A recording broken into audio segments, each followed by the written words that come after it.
There's never been a better time to join us here at onlinefishing.tv. Welcome to your world.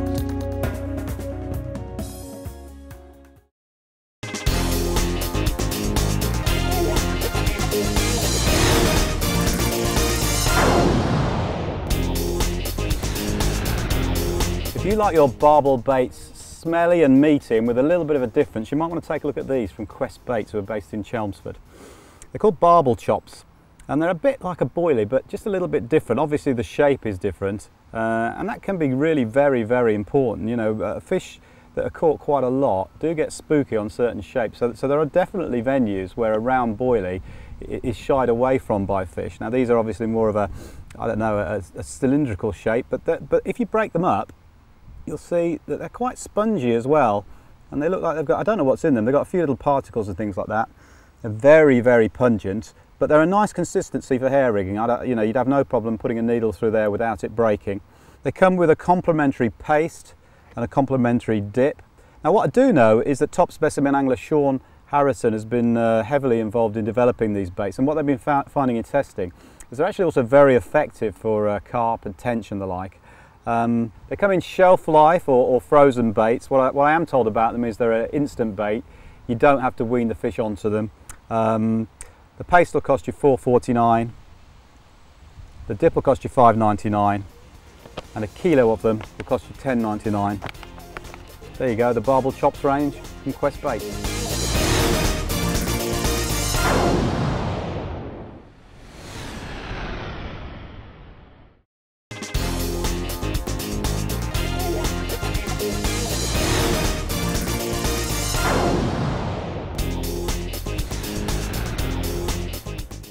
Now then, fishing with hair rig pellet for quality fish has become sort of standard fare with big fish anglers, particularly on rivers with anglers targeting barbel and chub and the like. And it's a superbly effective method. The fish just love the pellets. But fishing with normal pellets does have its limitations, particularly if there are small fish around that can peck away at the bait, or just fishing with a normal pellet, it gradually breaks down over time. So if you've got a bait out there, if you want to leave a bait out there for a considerable period of time, a normal pellet will break down, and that's where imitation baits come in. They don't break down, and the fish do fall for them. Now these little cookies from the Carp Logic range have got a bit of a difference as well. The first thing you'll notice is the recess there, which acts as an excellent guide for your hair stop. So obviously you push the needle through there, grab the hair and pull the hair stop in there. But there's a second and very important use for that. That recess can help carry flavour. So if you've got some paste, and here's some I made earlier, you can, after you've put it on the hair rig, you can just push a bit of paste in there, and that flavour will seep out gradually into the water and hopefully attract the fish. Of course, you're not feeding them too much because you've got this imitation pellet. Not only that, but these pellets are made so they're kind of neutral buoyancy, and that can be important, especially when the fish are a bit spooky. So you want your imitation bait to act exactly like a normal pellet. So if a fish wafts by and its tail sort of wafts past the pellet, this should lift up a little bit rather than just sitting there hard on the bottom looking unnatural. And there's a third feature of these pellets that's worth pointing out, and that's that they're made in such a way that if you soak them in flavour for some time, they will take on that flavour, and again, while they're fishing in the water, that flavour will gradually seep out. These are available in 5 sizes, from 6mm up to 19mm. They're made by Anchor Tackle, they're part of the Carp Logic range, and they'll cost you just £2.15.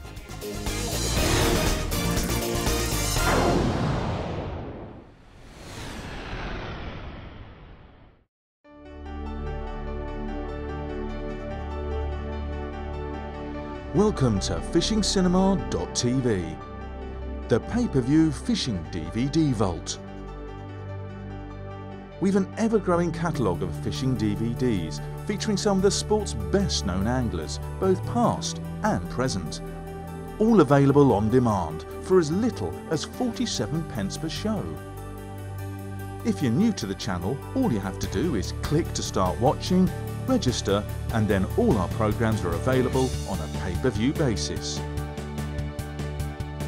Alternatively, you can just choose to buy the DVD. Or, if you're an existing registered member of OnlineFishing.tv, it's even easier. Just use your current login details. Once you've chosen a programme from our extensive collection, you'll be able to watch it as many times as you like for 48 hours from the moment you first start viewing. fishingcinema.tv, the DVD vault just for anglers.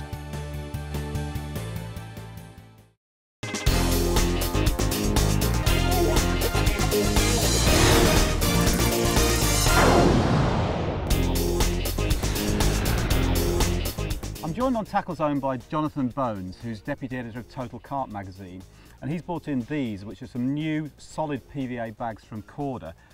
Now Jonathan, I thought we'd all gone off using solid PVA and the thing to use was mesh PVA. Maybe I'm wrong. Well, the cool thing at the moment is mesh PVA and has been for the last few years, but it's sort of turning around really, because 99% of anglers use mesh PVA, and that in itself means that using something different is going to give you an edge. Mm-hmm.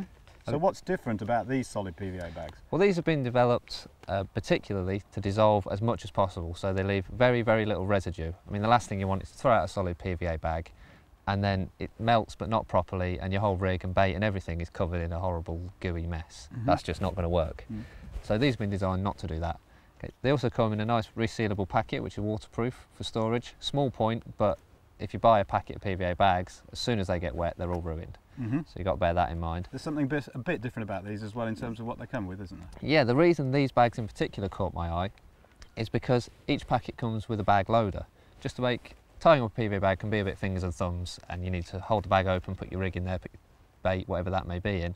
And these come with a specific bag loader, as I say. Each packet gets one, and all that is a small plastic tab which you fold over and acts as a little bait scoop. Tell you what, Jonathan, I think a lot of people out there probably haven't used solid PVA just because of this mesh PVA fad that's been going on. Why don't you show us how to make up a solid PVA bag? Sure, okay. You take your bag, that one from the packet, open it up, like so. At this point you drop your hook bait in, which is obviously attached to your rig, and sort of just hang the lead outside, hold it in your fingers or something else. Then, so you fill the bag slightly with whatever bait you choose. You can use pellets or ground bait or crushed boilies or whatever you think you might do.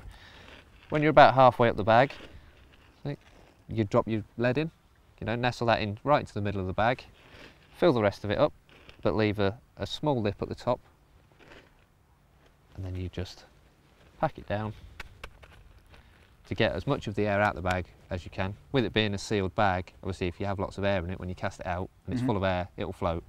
So you don't have to pierce it. I've seen a lot of people piercing solid PVA bags. You can pierce it to get the air out, but what that does is allow water into the bag and actually makes it break down quicker, which if you're fishing in deep water can mean it breaks down sort of mid-water before it reaches the bottom. Got it, yeah.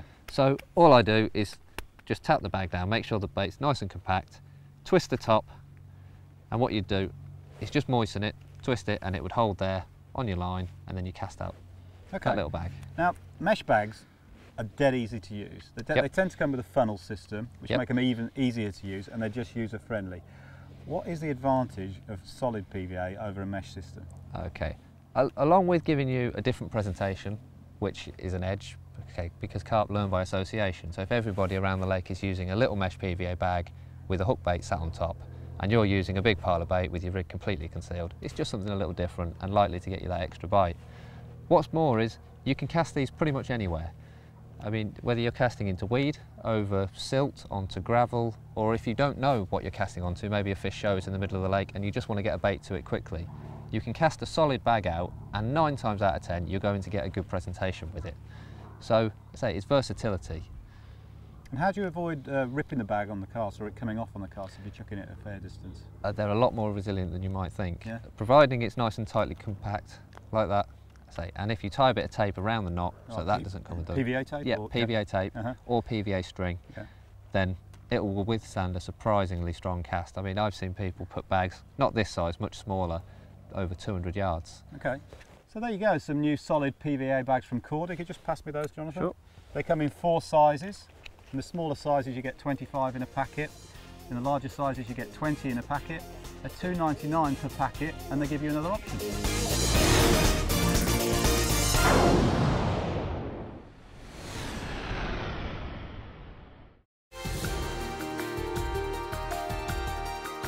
Fishing TV News, brought to you in association with Anglers Mail. The Environment Agency has come under fire from the Angling Trust and the National Anguilla Club for allowing works to be done by a firm working with British Waterways on the River Trent to kill 100 fish, including eels, every 24 hours. The licence also allows up to 10 game fish to be killed in a 24-hour period before the turbines are stopped. Eels are particularly vulnerable to turbines because of their length and their ability to get through screens designed to protect fish stocks. The Environment Agency recently banned anglers and commercial eel fishermen from taking eels.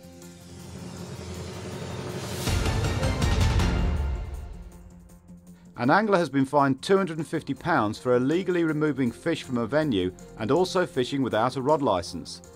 Mark Whisker of Wisbeach, Cambridgeshire admitted the offences by post, and Kings Lynn Magistrates Court also ordered him to pay £127 costs and a victim surcharge of £15. A new bylaw prohibiting the removal of stock from fisheries without the written permission of the owner came into force on June 1, 2010. 2 days after this, Whisker's car was stopped by Norfolk Police, working with Environment Agency fisheries enforcement officers, and a search of his vehicle revealed 5 live carp taken from Townsend Lakes fishery.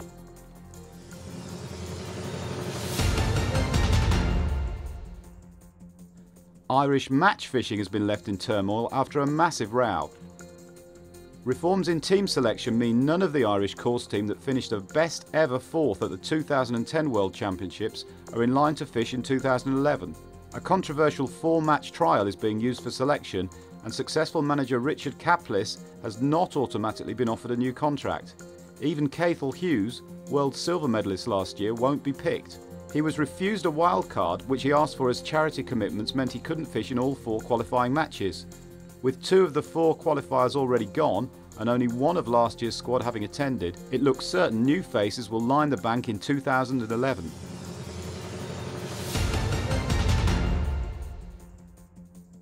With Christmas fast approaching, anglers have been dropping hints about what they might want Santa to bring them, or perhaps even buying gifts for other anglers. Some will be checking out the Big Gear of the Year special in Anglers Mail's November 23rd issue. Amongst the many huge selling products was this Marco Cortese centerpin reel that looks like models costing 300 quid. It spins like many classics too, and is only £30. Of the more conventional reels, Daiwa's Windcasts got top marks from carp anglers in 2010. You can see a video of one of these in action, used by Danny Fairbrass, over at www.anglersmail.com.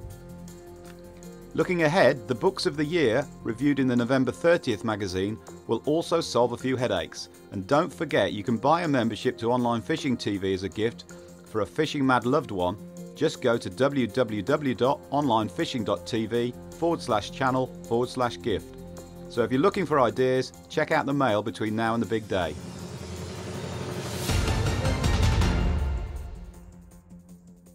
And finally, did you know that Online Fishing TV has been named Angling Website of the Year? Our head of channel, Gareth Purnell, picked up the award from none other than Mr. Fishing TV himself, John Wilson, at the recent Angling Writers Association Awards ceremony. It completes a unique treble for Gareth, who was named Angling Writer of the Year in 2001 and picked up the Angling Magazine of the Year award in 2002.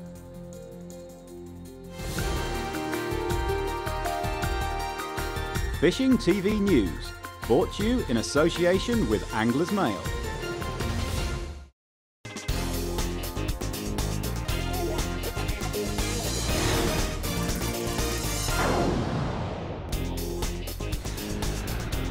Now I don't know about you, but I get through nets, or should I say the mice in my garage get through nets at an alarming rate. So I'm always interested when a new net arrives on my desk. And this is the new Specimen spoon net from Coram. A couple of features I like about it. It's got a very strong spreader block there, a strong aluminium frame, so you know you're not going to have a problem with the net bending under a big fish. Moreover, it's very deep. Now that makes it suitable for both stillwater fishing for carp up to 20 pound. I get a carp happily in there, or on the rivers for barbel up to double figures. Be very happy to land a big barbel in that. Be very happy to hook one, to be honest. You'll notice the mesh. The mesh is quite wide. Makes it suitable for river fishing. You don't want a tight mesh for rivers because the flow will catch the mesh and you'll be pulling it out of position, all that. You want a nice wide mesh for river fishing. You won't be able to see it, but I can feel it. It's a very, very soft mesh, so obviously quite fish friendly there.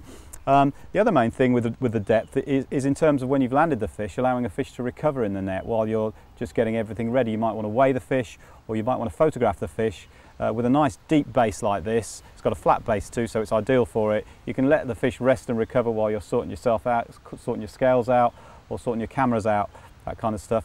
Comes in two sizes. There's a 27-inch with a recommended retail price of $19.99 and a 24-inch which carries a recommended retail price of $15.99. So basically, if you're the type of angler who likes to target bigger than average fish, especially if you fish rivers and still waters, then you might want to look at this. It's the Coram Specimen spoon net.